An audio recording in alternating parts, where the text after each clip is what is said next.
بدل دے دل کی دنیا، دل بدل دے خدایا فضل فرما، دل بدل دے ہوا حرص والا، دل بدل دے میرا غفلت میں ڈوبا، دل بدل دے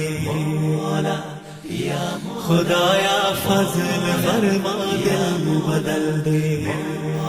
الحمد للہ رب العالمین والصلاة والسلام علی اشرف الانبیاء والمرسلین، اما بعد، اعوذ باللہ من الشیطان الرجیم، بسم اللہ الرحمن الرحیم۔ وَهُوَ الَّذِي يَقْبَلُ التَّوْبَةَ عَنْ عِبَادِهِ وَيَعْفُو عَنِ السَّيِّئَاتِ وَيَعْلَمُ مَا تَفْعَلُونَ۔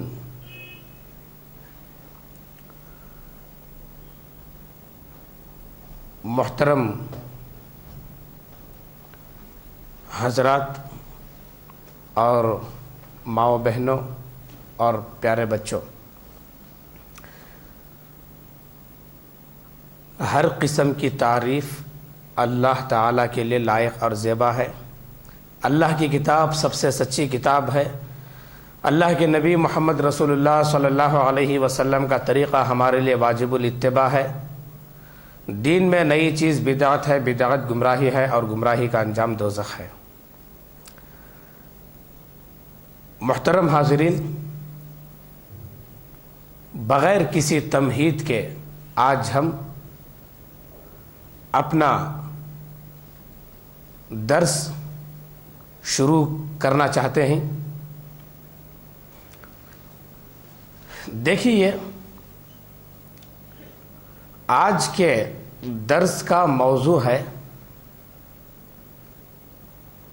گناہوں کے معاف ہونے کے اسباب، یعنی وہ کون سے اعمال ہیں،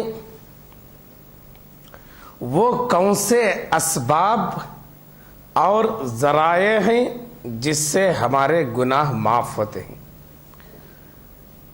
اس سے پہلے یہ بات سمجھ لیں کہ گناہوں کی معافی کے بغیر ہمارا بیڑا غرق ہو سکتا ہے۔ بیڑا پار ہونا ہے تو ہمیشہ تیار رہیں کہ ہمارے گناہوں کی معافی کا سلسلہ ہمارے اعمال سے جاری رہے۔ آج ہم ان اسباب کو گنائیں گے جن اسباب سے گناہ معاف ہوتے ہیں۔ دیکھیے، ان اسباب میں سے پہلا سبب گناہوں کی معافی کا وہ ہے توبہ۔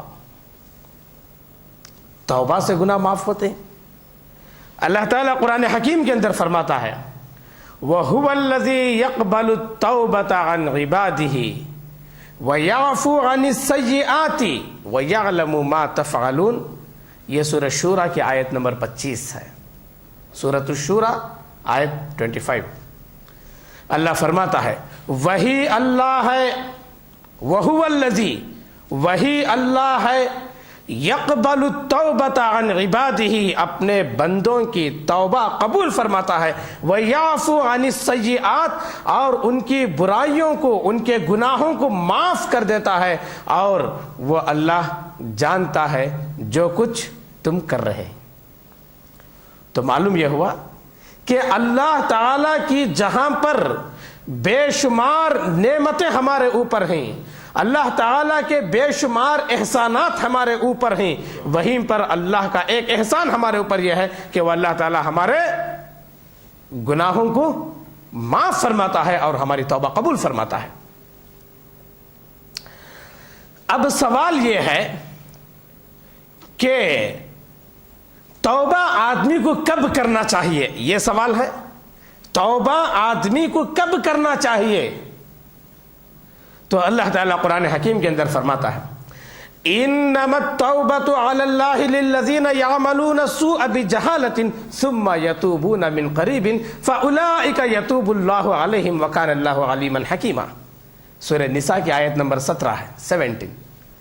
اللہ فرماتا ہے کہ انما التوبۃ، اصل میں توبہ ان لوگوں کی ہے جو یعملون السوء بجہالۃ، نادانی کی بنیاد پر گناہ کر بیٹھتے ہیں، وَيَتُوبُونَ مِن قریب، اور گناہ کرنے کے بعد بہت جلد وہ توبہ کر لیتے ہیں، دیری نہیں کرتے توبہ کرنے میں۔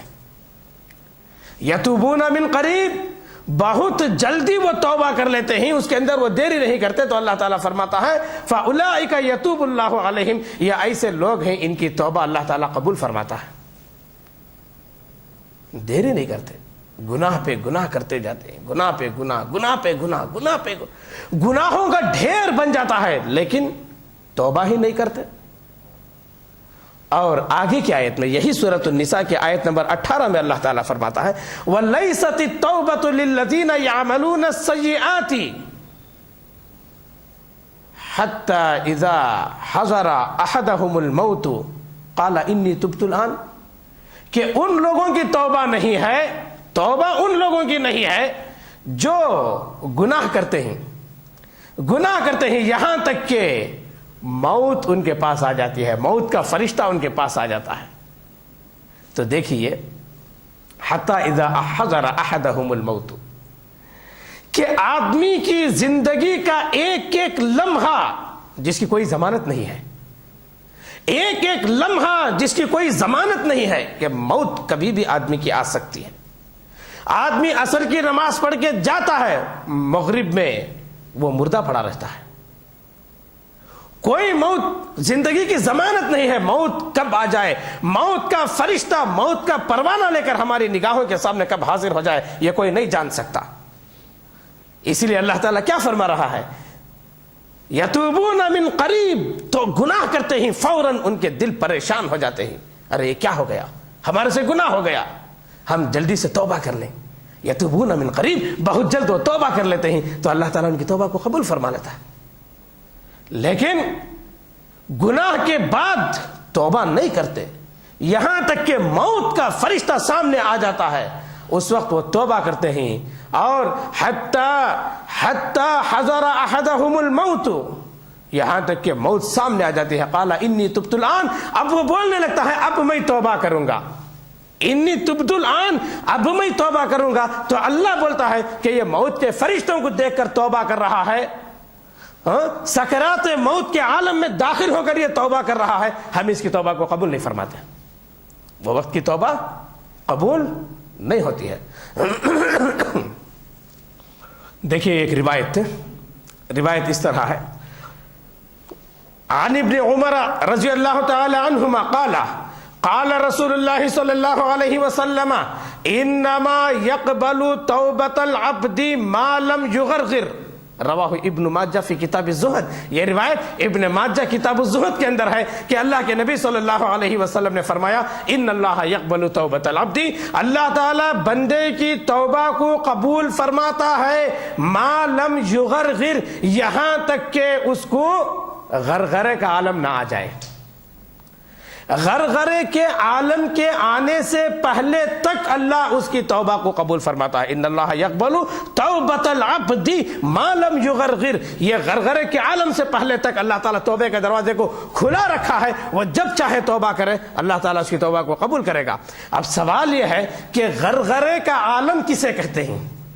غرغرے کے عالم سے پہلے توبہ اللہ قبول فرماتا ہے، تو عالم غرغرہ کسے کہتے ہیں؟ عالم غرغرہ کہتے ہیں کہ آدمی بستر مرگ پر پڑا ہوا ہے، آدمی بستر موت پہ پڑا ہوا ہے، اور ڈاکٹر بھی چھٹی دے کر بھیج دیے ہیں، جاؤ ان کو سنبھال کے رکھ لو، یہ مہمان ہی ان کا علاج نہیں ہو سکتا، یا کہ گھر والوں کو معلوم ہے اب یہ آخری ایام، آخری لمحات، آخری گھڑیاں گزار رہا ہے، اور اس کو بھی معلوم ہو جاتا ہے یہ میری آخری گھڑیاں ہیں، اور وہ گھڑیاں یہاں تک پہنچ جاتی ہیں، اس کی آخری گھڑیاں یہاں تک پہنچ جاتی ہیں کہ اب زیر حلقوم، حلق کے نیچے کوئی کھانے پینے کی چیز نہیں جا رہی ہے۔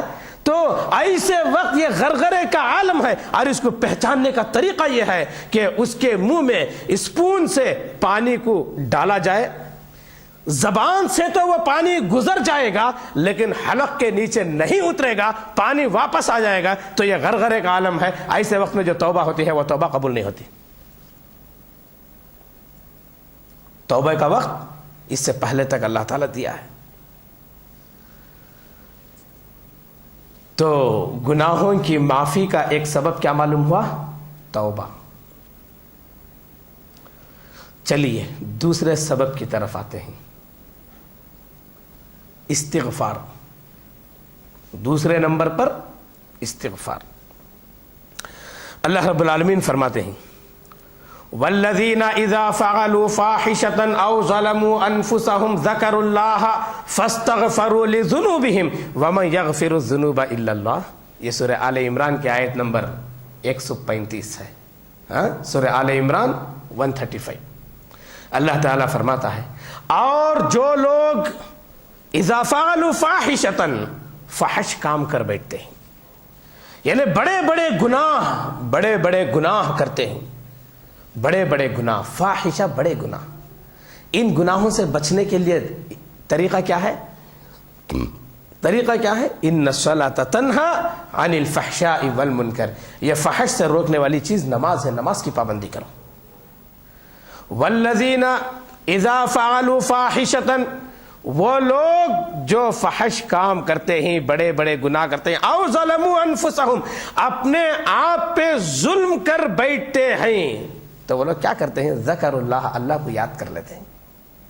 گناہوں کے بعد ان کے دل سخت نہیں ہوتے، سنگ دل انسان وہ نہیں رہتے.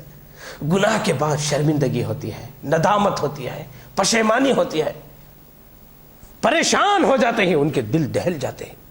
ذکر اللہ، اللہ کو یاد کرنے لگ جاتے ہیں، اللہ کی پاکی بیان کرنا شروع کر دیتے ہیں، اللہ کی بڑائی، اللہ کی حمد، اللہ کی تعریف، نمازوں کی پابندی، سنتوں کی پابندی، نوافل کا اہتمام، راتوں میں اٹھنا، قیام اللیل کا اہتمام کرنا.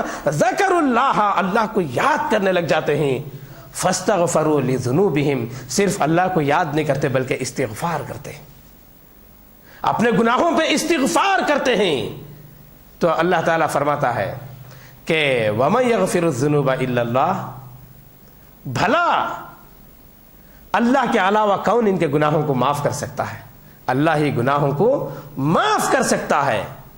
تو اللہ کے پاس یہ گڑ گڑاتے ہیں، اللہ تعالیٰ ان کو معاف فرما دیتا ہے. تو معلوم کیا ہوا؟ استغفار گناہوں کی معافی کا سبب ہے. چلیے بخاری کی ایک روایت سن لیتے ہیں، بات اچھی طرح کہ اس کے اندر استغفار کا ایک بہترین وقت بھی بتایا گیا ہے. روایت اس طرح ہے، عن ابی ہریرہ رضی اللہ تعالی عنہ قال قال رسول اللہ صلی اللہ علیہ وسلم يتنزل ربنا تبارک وتعالى كل ليلة الى السماء الدنيا حين يبقى ثلث الليل الاخر فيقول من يدعوني فاستجيب له من يسألني فاعطيه من يستغفرني فاغفر له. اخرجه البخاری في کتاب الدعوات باب الدعاء نصف اللیل. کہ اللہ کے نبی صلی اللہ علیہ وسلم نے فرمایا ہمارا پروردگار نزول فرماتا ہے، ہمارا پروردگار اترتا ہے، کل لیلۃ، ہر رات، آسمان دنیا پر.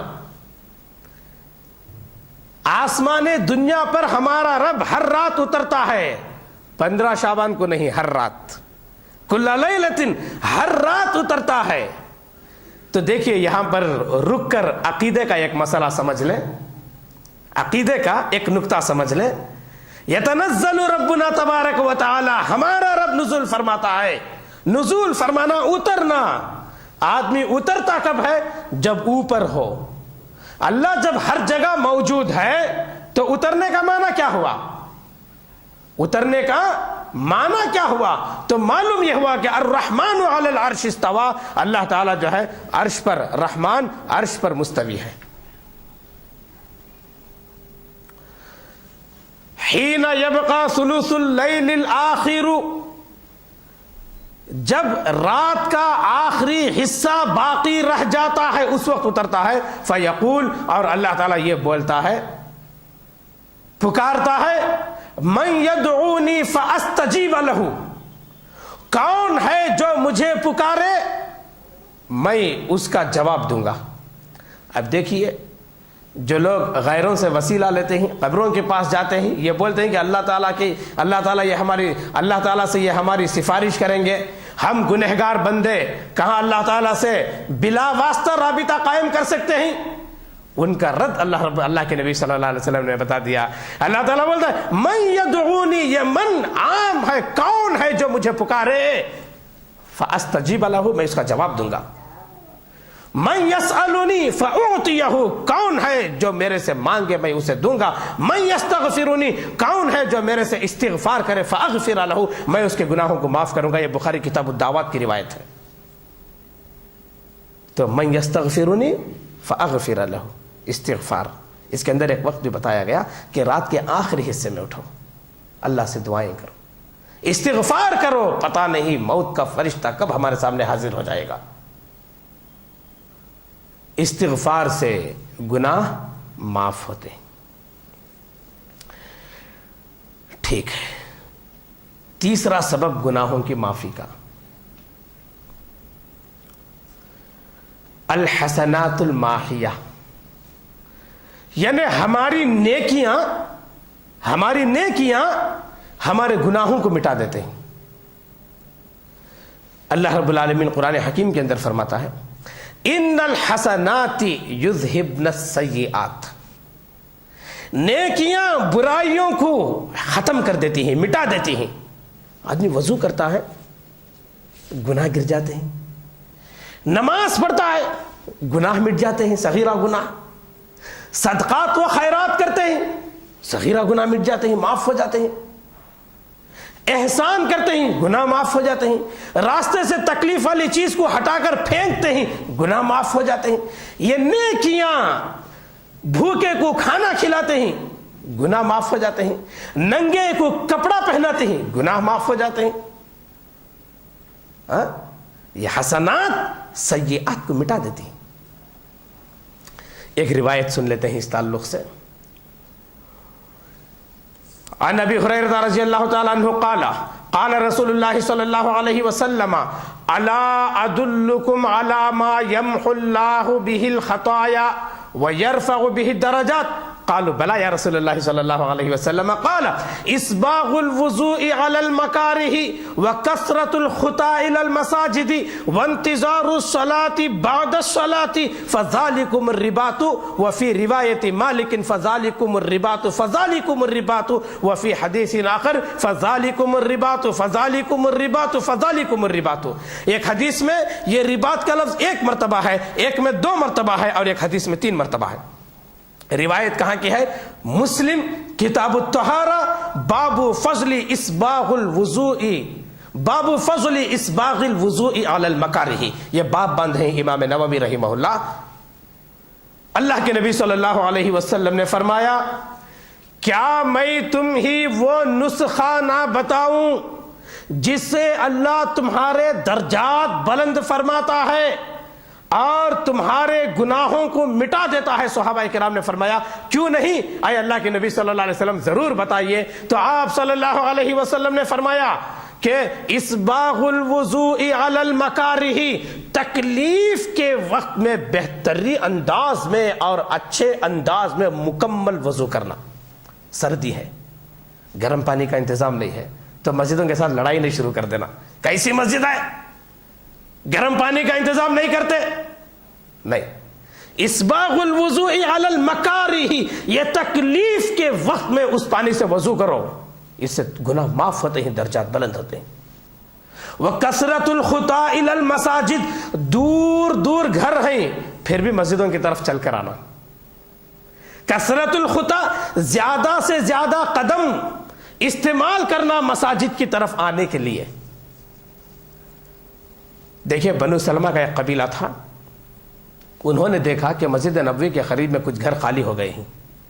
ارادہ ظاہر کیا کہ ہم دور دور سے آتے ہیں نماز کے لیے، یہ گھر خالی ہو رہے مسجد نبوی کے قریب میں، وہاں آ کر ہم گھر لے لیں گے. تو اللہ کے نبی صلی اللہ علیہ وسلم نے فرمایا نہیں، بلکہ تم وہیں پر رہو، تم وہیں پر رہو، مسجدوں کی طرف زیادہ چل کر آنا.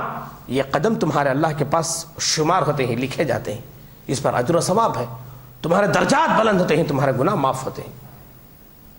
تیسری چیز وانتظار الصلاۃ بعد الصلاۃ، ایک نماز کے بعد دوسری نماز کا انتظار کرنا. ایک جمعہ کے بعد دوسری جمعہ کا انتظار کرنا نہیں ہے اس حدیث کے اندر. عید الفطر کے بعد عید الفطر کا انتظار کرنا نہیں ہے. عید الاضحیٰ کے بعد عید الاضحیٰ کا انتظار کرنا نہیں ہے، بلکہ وانتظار الصلاۃ بعد الصلاۃ، ظہر کے بعد عصر کا انتظار کرنا، عصر کے بعد مغرب کا انتظار، مغرب کے بعد عشاء کا انتظار۔ فذالکم الرباط فذالکم الرباط فذالکم الرباط، یہ جہاد فی سبیل اللہ جیسے اعمال ہیں، یہ جہاد فی سبیل اللہ جیسے اعمال ہیں، یہ جہاد فی سبیل اللہ جیسے اعمال ہیں۔ کون فرمایا؟ رسول اللہ صلی اللہ علیہ وسلم نے فرمایا۔ 3 اسباب ہے گناہوں کی معافی کے، چوتھے سبب کی طرف ہم آتے ہیں۔ چوتھا سبب ہے میت کے لیے مومنین کی دعا، مردے کے لیے مومنین کی دعا۔ اس سے مردے کے گناہوں کو اللہ معاف فرماتا ہے۔ سب سے پہلے ایک روایت مسلم کتاب الجنائز کی دیکھ لیتے ہیں، راوی ابن عباس رضی اللہ تعالیٰ عنہما ہے۔ روایت اس طرح ہے، عن ابن عباس رضی اللہ تعالیٰ عنہ قال رسول اللہ صلی اللہ علیہ وسلم ما من رجل مسلم يموت فيقوم على جنازة 40 رجلا لا يشركون بالله شيئا إلا شفعهم الله فيه، اخرجه مسلم في کتاب الجنائز۔ یہ روایت مسلم کتاب الجنائز کے اندر ہے کہ ابن عباس رضی اللہ تعالیٰ عنہ فرماتے ہیں سمعت رسول اللہ صلی اللہ علیہ وسلم یقول، میں نے اللہ کے نبی صلی اللہ علیہ وسلم کو فرماتے ہوئے سنا۔ کیا فرماتے ہوئے سنا؟ ما من رجل مسلم یموت، جو بھی کوئی مسلمان مرد مرتا ہے، یہاں پر مرد ہو یا عورت ہو، کوئی بھی مرتے ہیں، فَيَقُومُ عَلَى جَنَازَةٍ، اس آدمی کی یا اس عورت کے جنازے میں شامل ہوتے ہیں نماز پڑھنے کے لیے 40 رجلا، 40 ایسے آدمی لا یشرکون باللہ شیئا، وہ اللہ کے ساتھ ذرا برابر بھی شرک نہ کیے ہوں، الا شفعہم اللہ فیہ، مگر یہ کہ اللہ تعالیٰ ان کی شفاعت ان کے حق میں قبول فرما لیتا ہے۔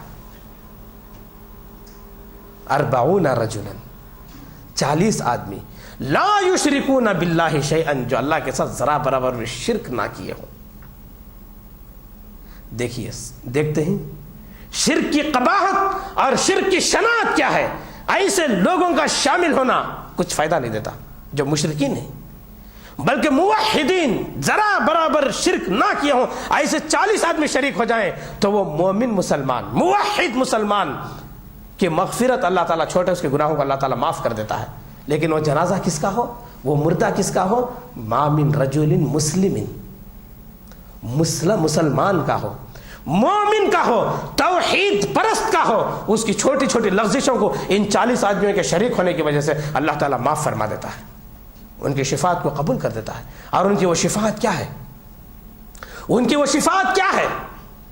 وہ شفاعت یہ ہے، عن ابی ہریرہ رضی اللہ تعالیٰ عنہ قال رسول اللہ کان رسول اللہ صلی اللہ علیہ وسلم اذا صلی علی جنازۃ یقول اللہم اغفر لحینا ومیتنا وشاہدنا وغائبنا وصغیرنا وکبیرنا وذکرنا وانثانا اللہم من احییتہ منا فاحیہ علی الاسلام ومن توفیتہ منا فتوفہ علی الایمان اللہم لا تحرمنا اجرہ ولا تجلنا بعدہ۔ یہ روایت کہاں ہے؟ اخرجہ ابو داود فی کتاب الجنائز باب ما جاء فی الدعاء فی الصلاة علی الجنازۃ، یہ باب باندھے ہیں۔ تو وہ مومنین کیا دعا کرتے ہیں، شفاعت اس کی کیسے کرتے ہیں؟ اللہم اغفر لحینا، اے اللہ تو ہمارے زندوں کو بخش دے، ومیتنا، اے اللہ تو ہمارے مردے کو بخش دے۔ یہ میت جو ہے یہ ہمارا ہے، ہاں یہ ہمارا مردہ ہے، اے اللہ تو اس مردے کو بخش دے۔ دیکھیے یہی وہ شفاعت ہے، یہی وہ لوگوں کی دعا ہے، مومنین کی دعا ہے، توحید پرستوں کی دعا ہے، جس کو اللہ تعالیٰ قبول فرما رہا ہے اور اس میت کے گناہ کو معاف فرما رہا ہے۔ لیکن افسوس بہت سارے لوگ ان کے جنازے بھی بدعتی لوگ آ کے پڑھا دیتے ہیں، مشرکین پڑھا دیتے ہیں۔ یہ حدیث بتا رہی ہے کہ ہم دوستی توحید پرستوں سے کریں، توحید پرستوں سے دوستی کریں، اور کوئی مشرک بھی ہے اس کو توحید کی دعوت دے کر اس کو موحد بنائیں اور اس کو اپنا دوست بنائیں، اس لیے کہ یہ دوستی ہمارے مرنے کے بعد وہ ہمارے جنازے میں جائیں گے تو اللہ تعالی ہماری مغفرت کرے گا۔ تو گناہوں کی معافی کا چوتھا سبب کیا نکلا؟ دعاء المؤمنین للمیت، کہ مردے کے لیے مومنین کی دعا ہے جو اس کے حق میں اللہ تعالیٰ قبول فرماتا ہے۔ اب آئیے پانچویں چیز جس سے گناہ معاف ہوتے ہیں، ثواب ملتا رہتا ہے، وہ ہے صدقے جاریہ۔ صدقے جاریہ، پہلے روایت سن لیں گے، اس کے بعد صدقے جاریہ پر بات کریں گے۔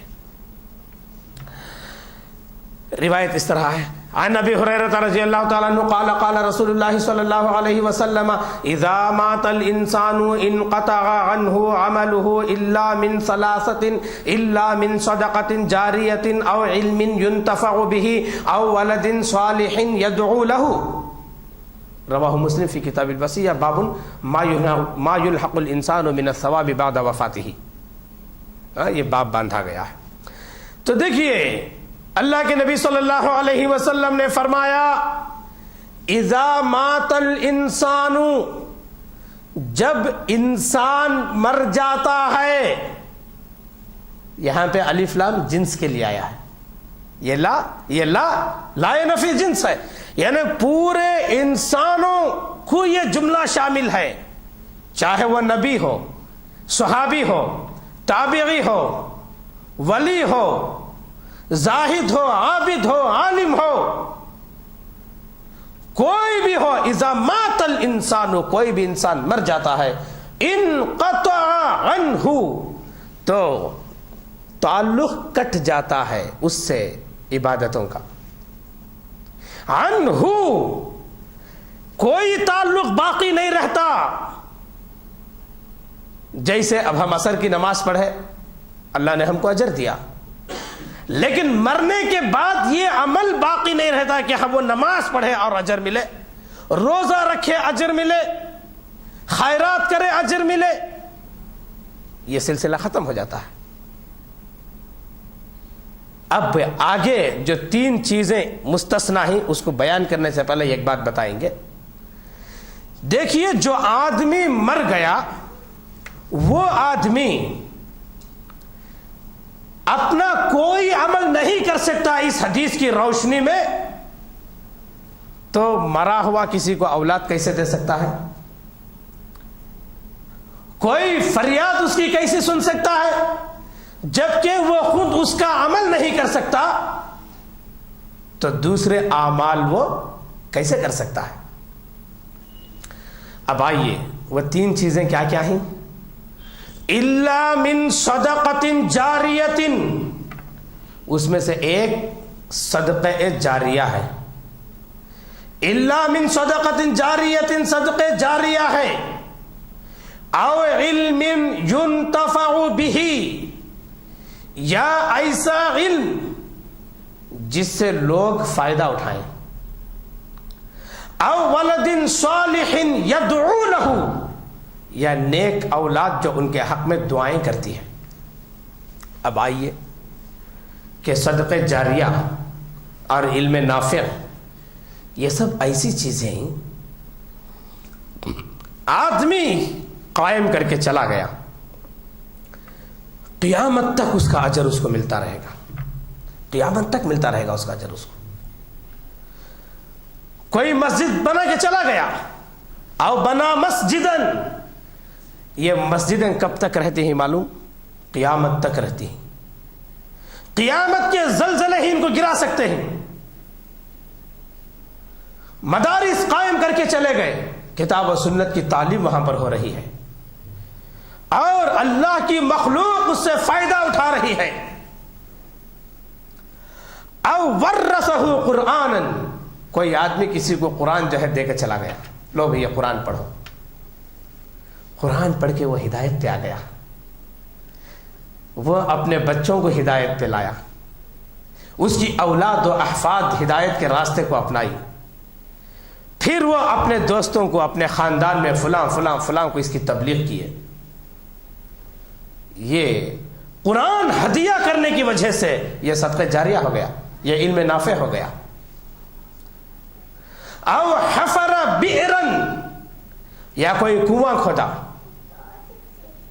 کسی کو پانی کا انتظام کر دیا، یہ سب صدقے جاریہ ہیں، علم نافع ہیں۔ تو ایسے خیر کے کام کرنا چاہیے، ایسے خیر کے کام، صدقے جاریہ میں خراب راستوں کو تعمیر کر دینا تاکہ لوگوں کو فائدہ ہو، لوگ آرام سے چل پھر سکیں، یہ سب صدقے جاریہ ہیں۔ دینی کتابوں کو تقسیم کرنا، یہ سب صدقے جاریہ ہیں، اس سے گناہ معاف ہو جاتے ہیں۔ اور آخری چیز جو اس حدیث کے اندر بتائی گئی ہے وہ یہ ہے کہ او ولد صالح یدعو لہ، نیک اولاد چھوڑ جائے جو اس کے حق میں دعائیں کرتی ہو۔ اب دیکھیے، نیک اولاد، اولاد کا نیک بنا کر چلا جانا ہی کافی ہے۔ او یدعو لہ، جو اس کے حق میں دعا کرنے کا ذکر ہے، یہ شرط کے طور پر نہیں ہے، یہ ترغیب کے لیے ہے، وہ دعا کرنا ضروری نہیں ہے۔ نیک بن گئی اولاد، اس کے باپ کو، اس کی ماں کو اس کا اجر پہنچتا رہے گا۔ کیوں؟ اللہ کے نبی صلی اللہ علیہ وسلم نے کیا فرمایا؟ آدمی کے لیے بہترین کمائی اس کے ہاتھ کی کمائی ہے۔ یہ بچوں کو جو نیک بنا کر گئے وہ ان کے ہاتھ کی کمائی ہے، اس سے بہتر کمائی کون سی ہو سکتی ہے؟ تو معلوم یہ ہوا کہ بچوں کو نیک بنا کر جانا ہے، بچوں کو قرآن حکیم کی تعلیم دینا ہے، بچوں کو اللہ کے نبی صلی اللہ علیہ وسلم کے احکامات کی تعلیم دینا ہے، اور بچوں کو توحید سکھانا ہے، اور بچوں کو توحید بتانا ہے، اور شرک کی قباحت، اس کی شناعت اور اس کی برائی کو ان کے سامنے واضح کرنا ہے تاکہ وہ شرک کے قریب تک نہ پھٹکنے پائیں۔ یہ ہے بچوں کو نیک بنا کر جانا۔ تو وہ دعا کرنے کی ضرورت نہیں ہے، ان کا نیک بن جانا ہم کو اجر ملتا رہے گا۔ جیسے ایک آدمی ایک درخت لگا کے گیا، درخت لگا کے گیا، ایک مسافر تھکا ماندہ آتا ہے اور پسینے میں شرابور ہے، درخت کے نیچے آرام کرتا ہے اور کچھ سستاتا ہے، کچھ نیند بھی کر لیتا ہے درخت کی چھاؤں میں اور نکل جاتا ہے۔ اب اس درخت لگانے والے کے حق میں وہ دعا دے یا نہ دے، وہ درخت لگانے والے کو ثواب تو مل گیا۔ بالکل یہی معاملہ ہے، نیک بنا کے چلا جانا کافی ہے۔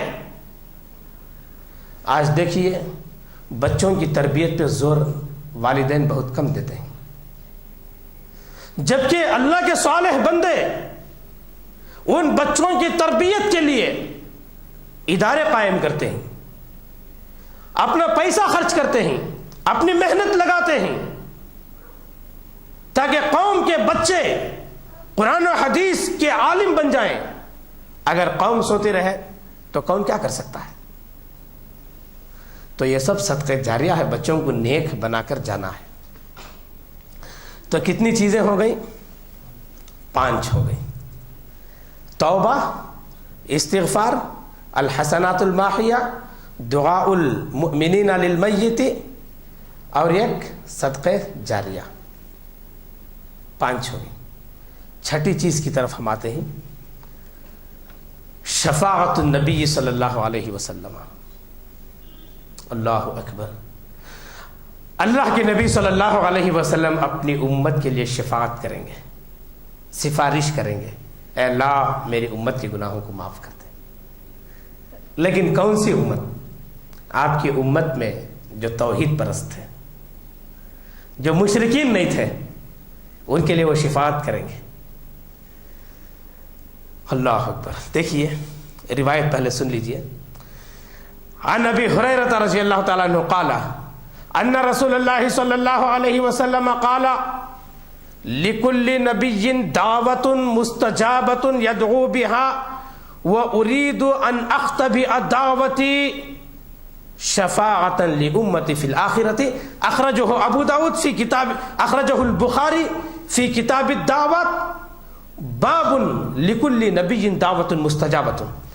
ابو ہریرہ رضی اللہ تعالیٰ عنہ فرماتے ہیں رسول اللہ صلی اللہ علیہ وسلم نے فرمایا لکل نبی دعوت مستجابت، جتنے انبیاء کرام آئے کہاں سے؟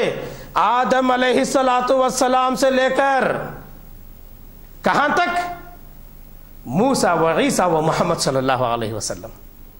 یعنی جتنے انبیاء آئے شروع سے آخر تک، لکل نبی دعوت مستجابت، ہر نبی کے لیے ایک دعا دی گئی تھی. وہ دعا کرے تو مستجاب، وہ دعا ضرور قبول ہو جائے. وہ دعا کرے، وہ دعا ضرور اللہ قبول فرما لے. ہر نبی کو اللہ نے یہ ایک آپشن دیا تھا. سارے انبیاء کیا کیے؟ دنیا میں ہی اس دعا کو مانگ لیے، جلدی کر لیے، دنیا میں مانگ لیا اللہ مجھے یہ دے دے، مجھے یہ دے دے، مجھے دنیا میں مانگ لیے دعا. اللہ نے وعدے کے مطابق اس دعا کو قبول فرما لیا. اللہ کے نبی صلی اللہ علیہ وسلم فرماتے ہیں وَأُرِيدُ أَنْ أَخْتَبِئَ دَعْوَتِي، میری چاہت یہ ہے کہ اس دعا کو میں چھپا کے رکھوں. اختبئ، میں چھپا کے رکھوں اس دعا کو. کس کے لیے چھپا کے رکھوں؟ چھپانا کسے کہتے ہیں معلوم؟ دیکھیں یہ قرآن حکیم ہے. اس کو اوپر جو ہے ایک ایسی جلد لگائی گئی ہے، اس کو یہ بند کر دیں گے تو پوری کتاب چھپ گئی اندر. پورا قرآن حکیم اندر چھپ گیا اس جلد کے اندر. اسی کو کہتے ہیں کہ چھپا کے رکھنا. میں چھپا کے، بڑی حفاظت. یہ کیوں لگایا گیا ہے یہ جلد؟ حفاظت کے لیے، ہاں میلا نہ ہو، یہ حفاظت کے لیے لگایا گیا ہے. تو میں اس دعا کو چھپا کے رکھا ہوں شفاعۃ لامتی فی الآخرۃ، قیامت کے دن میری امت کو سفارش کرنے کے لیے. تو گناہوں کی معافی کا ایک سبب کیا معلوم ہو رہا ہے؟ قیامت کے دن اللہ کے نبی صلی اللہ علیہ وسلم اپنی امت کے لیے شفاعت کریں گے. یہ میری امت ہے اے اللہ، تو ان کے گناہوں کو معاف کر دے. اللہ تعالی ہمیں ان لوگوں میں سے بنائے.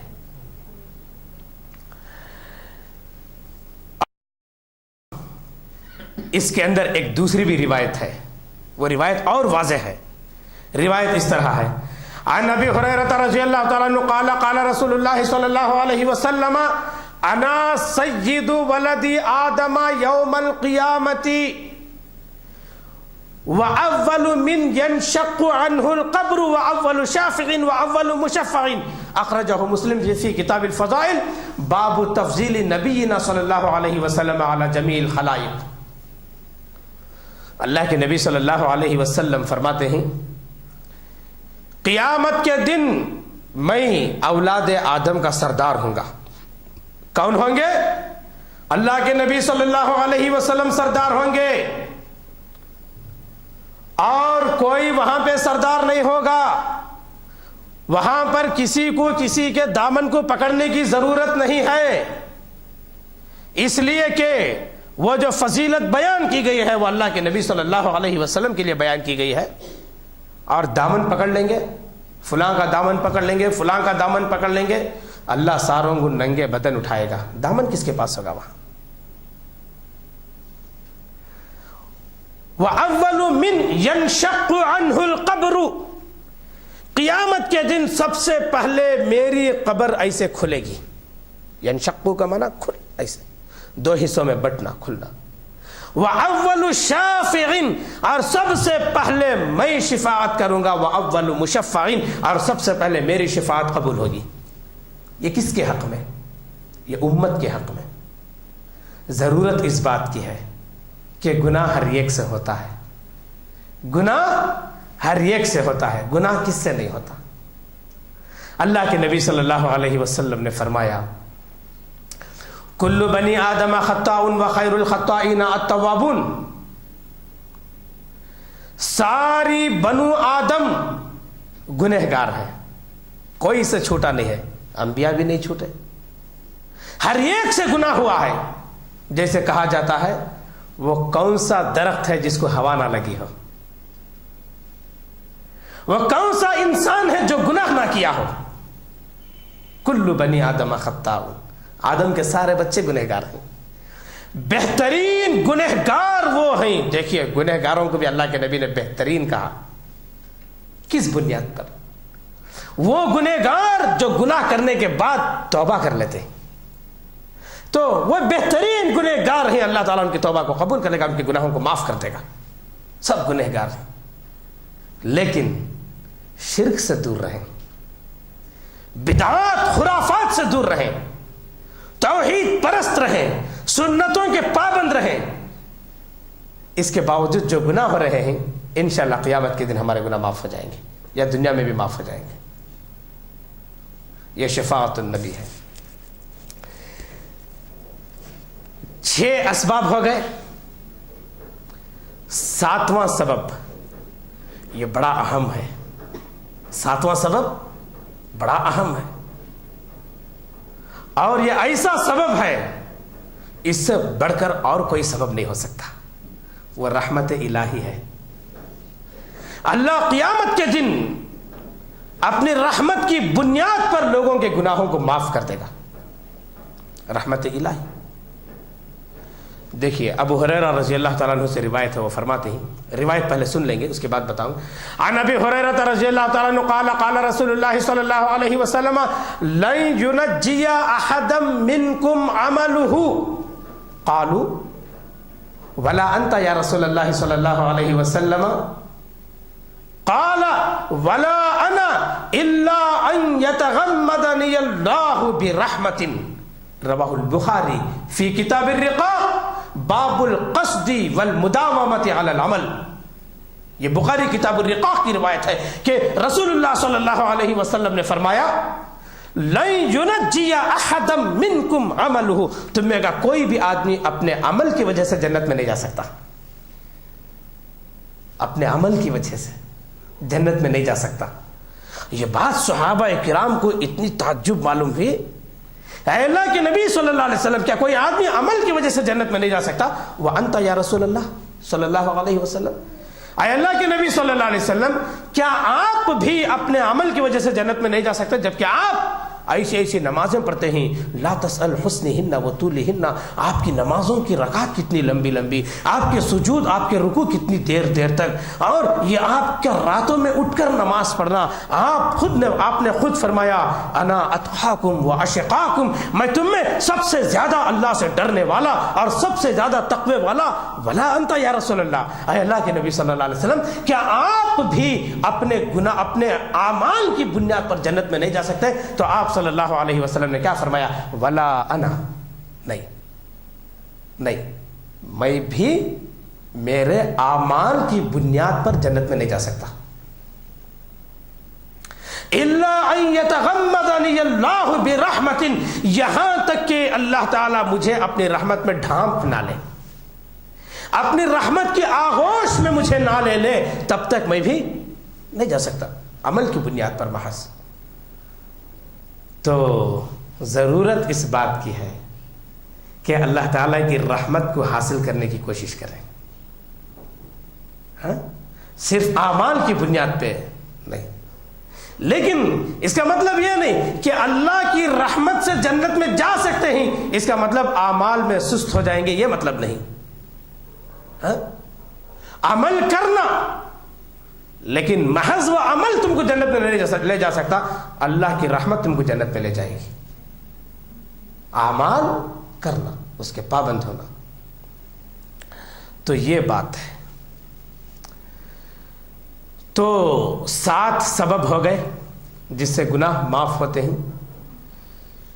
8ویں سبب کو سنیں گے ہم۔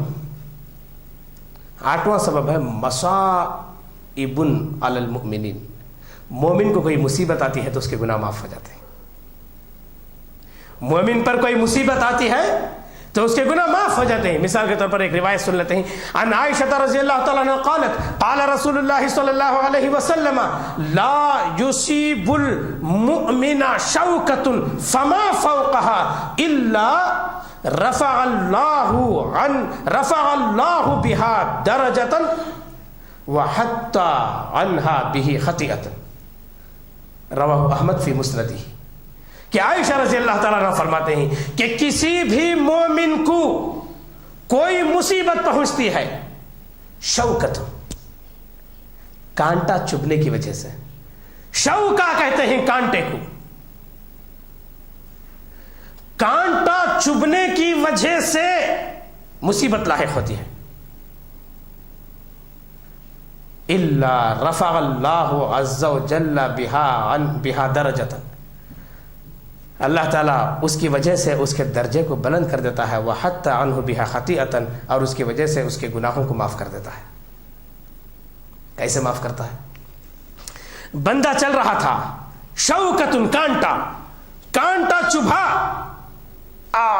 کانٹا، اب وہ جھکتا ہے، جھک کر کانٹے کو نکالتا، تکلیف سے نکالتا ہے. خون کی ایک سرخی بھی باہر آ جاتی ہے، تکلیف ہوتی ہے اس بندے کو. اللہ یہ کہتا ہے کہ میرے بندے کو کانٹا چبھا، میرے بندے کو تکلیف پہنچی. کیسے؟ میری مشیت کی وجہ سے. یہ جو تکلیف اٹھایا میری مشیت کی وجہ سے، چل میں اس کے گناہ کو معاف کر دیتا ہوں. اس کے فما فوقہا، کانٹے کی ایک چھوٹی مثال دی گئی، اس سے بڑھ کر ہارٹ سرجری ہوتی ہے. کہ اللہ تعالیٰ اس کے گناہ کو نہیں معاف کرے گا؟ اور ایسے کتنے آلام، کتنے مصائب اس کے لیے پیش آتی رہتی ہیں، مگر ہے کہ اللہ تعالیٰ گناہوں کو معاف کر دیتا. اللہ کے نبی صلی اللہ علیہ وسلم نے کیا فرمایا؟ لا تسبوا الحمى، بخار کو گالی نہ دو. بخار گناہوں کو ایسے مٹا دیتی ہے جیسے آگ لوہے کے اوپر کی گندگی کو مٹا دیتی ہے. بخار تکلیف کی چیز ہے، لیکن اس سے اس کے گناہ معاف ہو جاتے ہیں.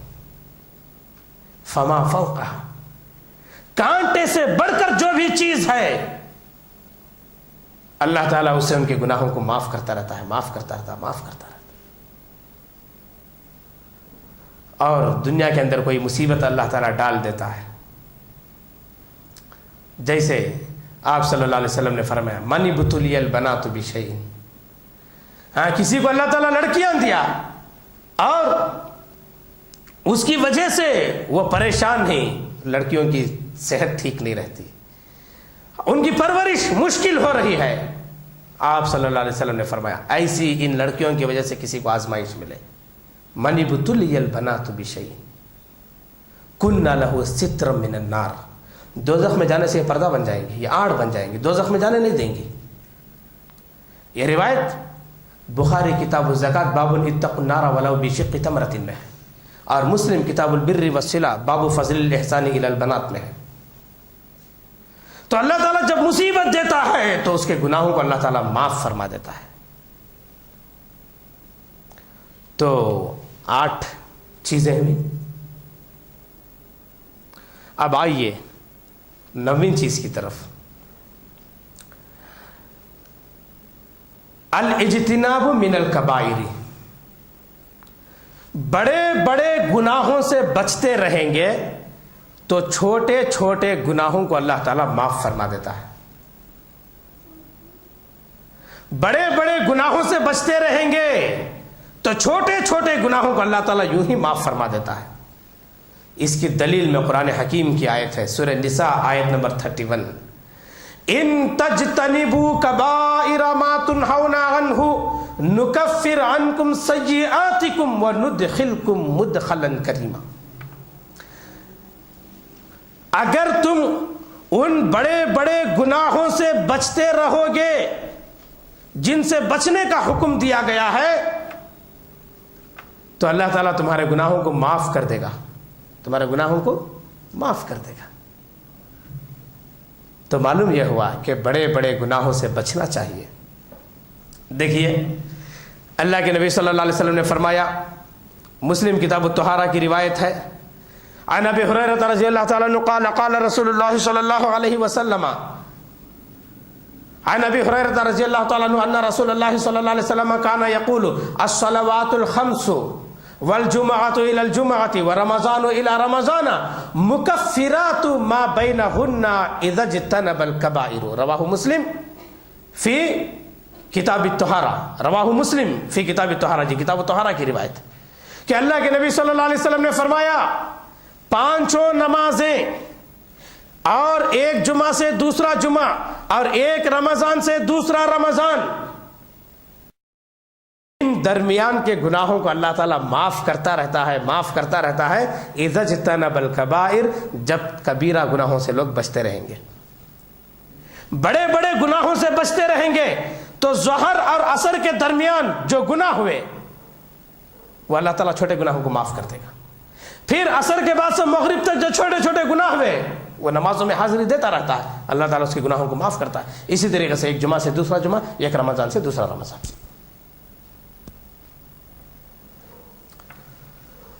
اب آئیے، یہ ہے جو ہم نے بیان کیا، اجتناب کبائر، بڑے بڑے گناہوں سے بچنا چاہیے۔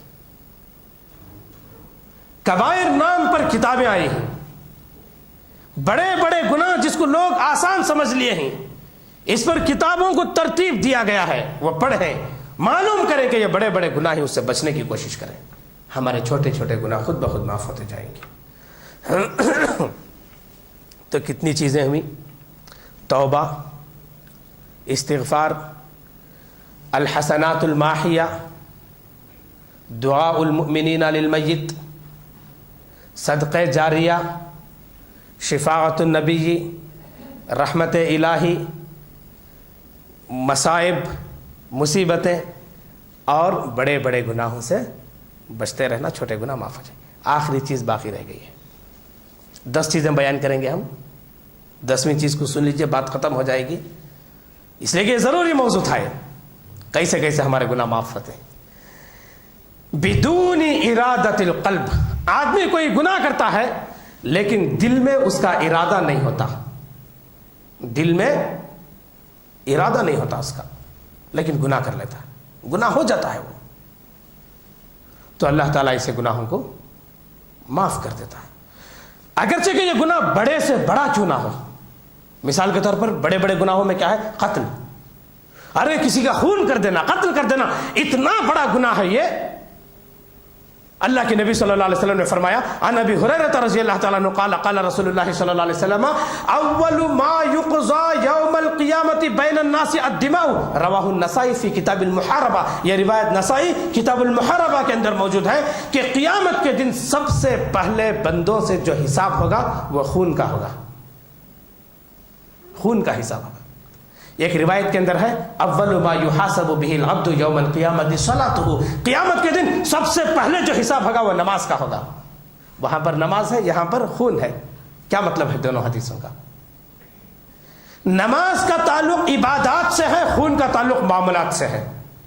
عبادات میں جو پہلا سوال ہوگا وہ نماز کا ہوگا، معاملات میں سب سے پہلا جو سوال ہوگا وہ خون کا ہوگا، یعنی کہ حقوق اللہ میں جو سب سے پہلا سوال ہوگا وہ نماز ہوگا، حقوق العباد میں جو پہلا سوال ہوگا وہ خون کا ہوگا۔ بہت بڑا جرم ہے کسی کا خون کر دینا، لیکن ارادہ نہیں تھا دل میں، کسی کا قتل کر دیا، معاف ہے۔ قرآن حکیم کے اندر ایک واقعہ ہے، موسیٰ علیہ السلام گزر رہے تھے، 2 آدمی لڑ رہے تھے، ھذا من شیعتہ وھذا من عدوہ، ایک موسیٰ علیہ السلام کا آدمی تھا اور ایک فرعون کا آدمی تھا، دونوں لڑ رہے تھے۔ موسیٰ علیہ السلام نے کہا یہ کیا کر رہے ہیں؟ کہا کہ یہ آدمی مجھے مار رہا ہے، چلو ہٹو، دونوں کو الگ کیا۔ لیکن فرعون کا آدمی تھا کہ بنو اسرائیل کے آدمی کو مارنے پہ تلا ہو گیا، تو موسیٰ علیہ السلام نے اس کو ایک گھونسا لگایا، وہ نیچے گر گیا، اٹھ ہی نہیں رہا تھا، دیکھیں تو پتا چلا کہ مر گیا ہے۔ یہ ارادہ نہیں تھا کہ اس کا خون کر دے، اس کو مار دے، لیکن فوراً کہا قال ربی انی ظلمت نفسی فاغفر لی فغفر لہ، اے اللہ میرے پر ظلم ہو گیا، میں اپنے آپ پر ظلم کر لیا، یہ کیا ہو گیا میرے ہاتھ سے، مجھے معاف کر دے۔ فغفر لہ، اللہ نے چلو معاف کر دیا، معاف کر دیا۔ چلو یہ بڑے بڑے گناہ ہیں، دل میں ارادہ نہ ہو، کوئی آدمی گاڑی چلا تھا، بریک فیل ہو گیا، سامنے والے کو لگا دیا، مر گیا، وہ خون کا حساب اللہ لے گا قیامت کے دن، معاف ہے۔ ارادہ نہیں تھا نا دل میں ارادہ نہیں تھا نا، اسٹیئرنگ لاک ہو گئی، گھما نہیں پایا، لگا دیا، سارے لوگ مر گئے، کئی لوگ مر گئے، نہیں، اس پر گناہ نہیں ہے، اس لیے کہ دل کے اندر ارادہ نہیں تھا، جسے موسیٰ علیہ السلام کے دل کے اندر ارادہ نہیں تھا۔ زنا جیسا جرم بھی معاف ہے اگر دل کے اندر ارادہ نہ ہو، زبردستی یہ کام ہو جائے کسی سے۔ یہ آخری حدیث بیان کر کے ہم اپنی بات کو ختم کر دیں گے۔ روایت ترمذی کی ہے، کتاب الحدود کی ہے۔ روایت دیکھیے، اس کے اندر کئی نصیحتیں بھی ہیں، اس روایت کے اندر کئی باتیں ہیں، اس کے اندر کئی نکات ہیں اس حدیث کے اندر۔ روایت اس طرح ہے، عن علقمۃ بن وائل الکندی عن ابیہ قال ان امرأة خرجت على عهد النبي صلی اللہ علیہ وسلم تريد الصلاة فتلقاها رجل فتجللها فقضى حاجته منها فصاحت فانطلقا فمر عليها رجل فقالت ان ذاك الرجل فعل بي كذا وكذا ومر بعصابة من المهاجرين قالت ان ذاك الرجل فعل بي كذا وكذا فانطلقوا فأخذوا الرجل الذي ظنت أنه وقع عليها فأتوها فقالت نعم هو هذا فأتوه رسول الله صلى الله عليه وسلم فلما أمر ليرجم فقام صاحبها فقال يا رسول الله صلى الله عليه وسلم أنا صاحبها الذي وقع عليها فقال رسول اللہ صلی اللہ علیہ وسلم اذهبی قد غفر اللہ لکی، اخرجہ ترمذی فی کتاب الحدود۔ یہ روایت ترمذی کتاب الحدود کے اندر ایسے ہی موجود ہے کہ سنیے، روایت بڑی دلچسپ ہے۔ بچے ذرا خاموش بیٹھ جائیں، بہت خلل کرتے ہیں آپ لوگ۔ دیکھو، اللہ کے نبی صلی اللہ علیہ وسلم کے زمانے میں ایک عورت نماز کے لیے نکلی، ان امرأة خرجت علی عہد النبی صلی اللہ علیہ وسلم تريد الصلاة، نماز پڑھنے کے لیے ایک عورت نکلی۔ فتلقاها رجل، فتلقاها کا معنی فقابلها رجل، ایک آدمی اس کے سامنا ہوا، ایک آدمی اس کے سامنے ہوا۔ فتجللها اے فغشیها بثوبه، اس کے اوپر حاوی ہو گیا، اس کے اوپر پڑ گیا، اور فقضى حاجته منها، اس سے جو ہے اپنی ضرورت کو پوری کر لیا، اس سے زنا کر لیا۔ فصاحت، یہ عورت چیخ ماری، فانطلقا، یہ بھاگ گیا۔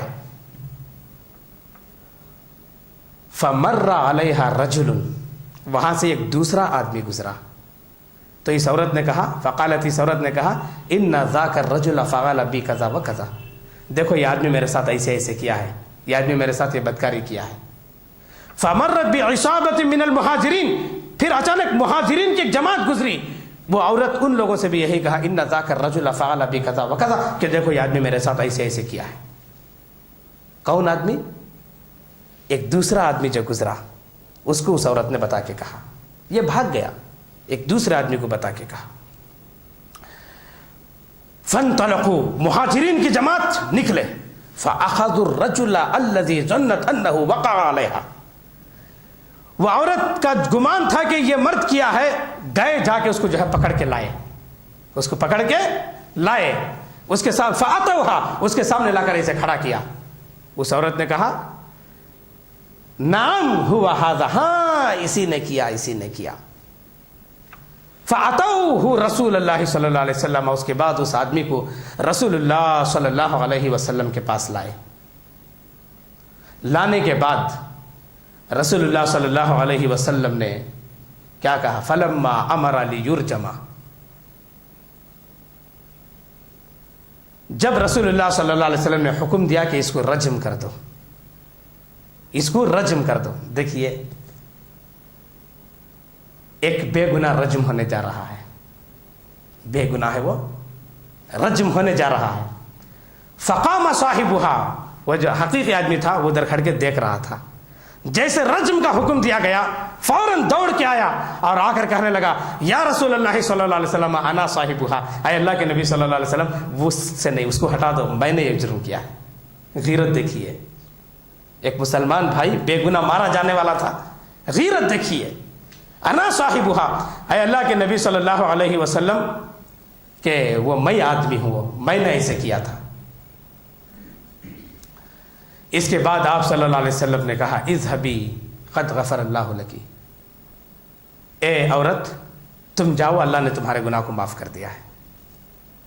بخاری ترمذی کتاب الحدود کی روایت ہے، جاؤ اللہ نے تمہارے گناہ کو معاف کر دیا۔ دیکھیے گناہ اس سے ہوا نہیں ہوا، لیکن دل کا ارادہ نہیں تھا، اور وہ گناہ زبردستی ہوا تھا۔ اسے یہ بھی معلوم ہوا کہ زبردستی کوئی کام ہو جائے کسی سے، اس پر جو ہے گناہ نہیں، اس کو اللہ معاف کر دے گا۔ رفع عن امتی ثلاث، میری امت سے 3 چیزیں اٹھا لی گئی ہیں، الخطأ والنسیان وما استکرہ علیہ، غلطی سے کوئی کام ہو جائے، بھول سے کوئی کام ہو جائے، یا زبردستی وہ کام کسی سے کرایا جائے۔ تو گناہوں کے معاف ہونے کے یہ 10 اسباب ہیں جس کو ہم نے بیان کیا۔